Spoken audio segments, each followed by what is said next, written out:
Hey ladies and gentlemen, welcome back to the Jack and Glenn channel. Before I get started, make sure you hit the subscribe button, make sure you hit that bell notification so you don't miss any of our reviews. Today I just want to talk about something I found on Instagram, man. Nicole from this season of Married at First Sight has a message for all you fans out there who think she's being too vulnerable. On her Instagram, she put, "I find it incredibly sad that so many people think I'm in the wrong for being so open and vulnerable throughout the Married at First Sight process because they think my vulnerability will be used against me." Point number one she makes, if that's the case, then I'm willing to deal with the consequences. Two, who hurts these people so badly that their first reaction is that I am foolish for being vulnerable?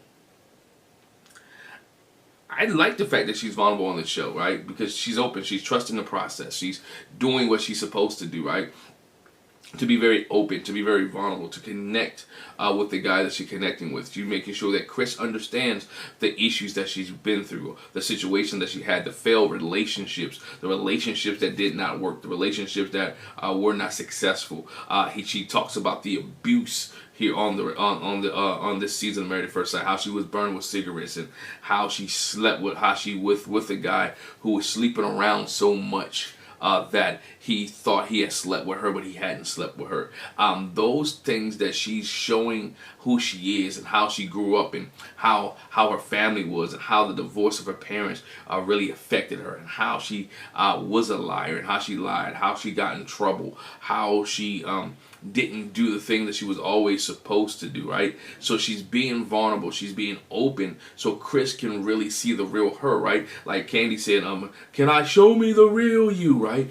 So she's showing Chris the real her. If a lot more couples on the show would be like Nicole and be more vulnerable and be more open and be more willing to share their feelings and their emotions and to show who they are, I think a lot more couples that will have a greater success rate. Sometimes what you have is a problem, and then you can see on this past season, on this season that she's currently on, how many people are not vulnerable, right? How many people are not open? How you had to get somebody like Eris to become more vulnerable and more open on this season of the show. How you have to get sometimes how you have to get Kirsten to become a bit more open and more vulnerable. She has to build trust.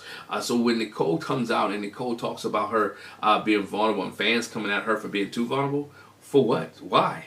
Like, you know, who's using this against her? Who's going to use this against her? If anything, she should be applauded for just being open and being honest on national television, for being open and being honest and showing people the real her, right? Because we are what we go through, right? She went through some traumatic experiences. She went through some traumatic situations, some traumatic stuff. And as she said on this past episode, if she wouldn't change anything about what she went through, because what she went through has put her to the moment where she's at right now. And so she's embracing all the things that she went through. She's being honest about all the things that she went through so she can have a clear and open relationship with Chris. I hope they make it. I enjoy her vulnerability. Y'all guys let me know what you think. Do you think Nicole is too vulnerable? Do you think Nicole is sharing too much? Does she share too little, right? Does she need to share some more? Are you one of those fans that think she's sharing too much? Let me know in the comment section below. But again, I appreciate Nicole's vulnerability. I think her vulnerability is what's helping her relationship with Chris. I think the vulnerability that she has, opening about all the past abusive things that she's been through, whether she thinks it's abuse or not, it is abuse. And I hope she gets the help that she needs, because there is still some trauma that's there that she needs to get past, so that it doesn't creep into her and Chris's marriage. Not saying that things are bad, but vulnerability is good, especially when you're a spouse. Her vulnerability just happened to be caught on camera. Alright, so leave a comment in the comment section below. Let me know what you think. Is she being too vulnerable or not? Once again, thanks for joining us. Hit the subscribe button, the bell notification. Why not? You watched this video to the end anyway, so go might as well subscribe for some more great content. Alright, talk to you later. Bye.